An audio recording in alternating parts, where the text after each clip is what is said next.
On a fait le foot, mais en Grèce. Luca, tu aimerais un biscuit? Giuseppe, tu aimerais un biscuit? Il fait beau.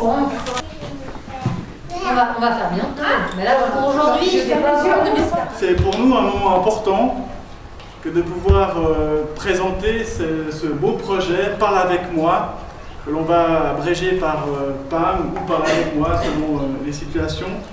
Ce domaine de la petite enfance est un outil puissant de lutte contre les inégalités et la capacité de la petite enfance dans ce secteur préscolaire d'arriver à monter des dispositifs qui permettent à des enfants qui sont dits plus vulnérables d'accéder à une réussite scolaire, c'est particulièrement important pour nous. D'abord, c'est un projet qui s'inscrit dans la petite enfance.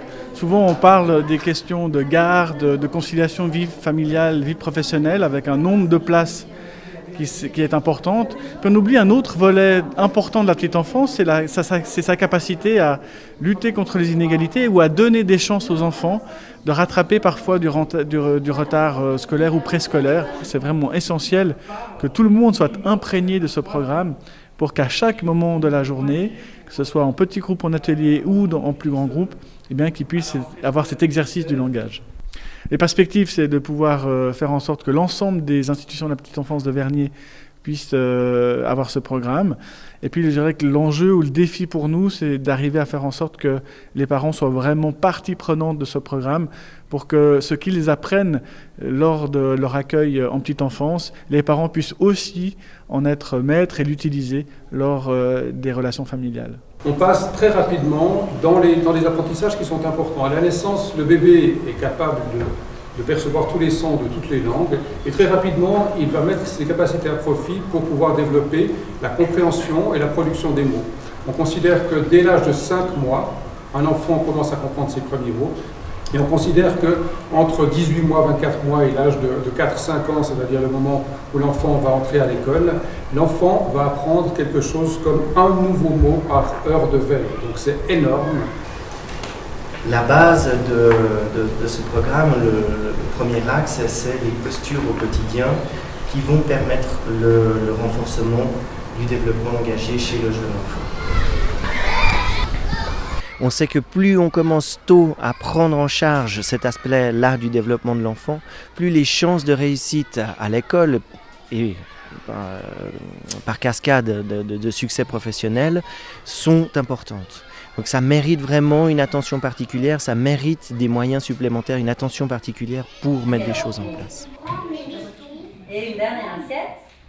Alors c'est un projet qui se passe sur 2 axes. Le premier axe, c'est de travailler les professionnels qui travaillent autour de leur posture, c'est-à-dire la manière dont elles vont s'adresser aux enfants, la manière dont elles vont accueillir les dires des enfants.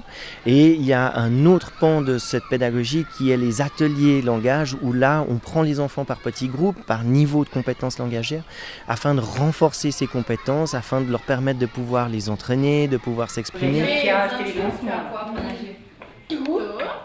On va laisser celui-là pour Yapig.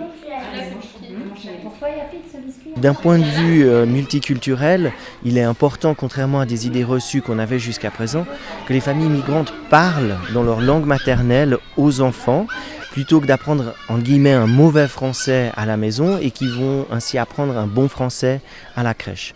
C'est pas du tout prétéritant pour les enfants d'avoir une langue maternelle à la maison, une langue paternelle et encore une autre langue à la crèche. Plus l'enfant maîtrise des langues, plus il va développer une gymnastique cognitive pour apprendre ces différentes langues et avoir des grandes chances d'apprentissage.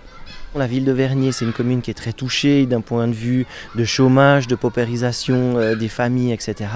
Donc c'est vraiment une nécessité très importante de mettre en place, de se soucier de ça. C'est une histoire de rétablir, si on peut, l'égalité des chances, parce qu'on sait que ce qu'on fait là, en termes de préscolaire, c'est un acquis pour l'enfant qui va pouvoir après réutiliser à l'école et par la suite dans sa vie professionnelle.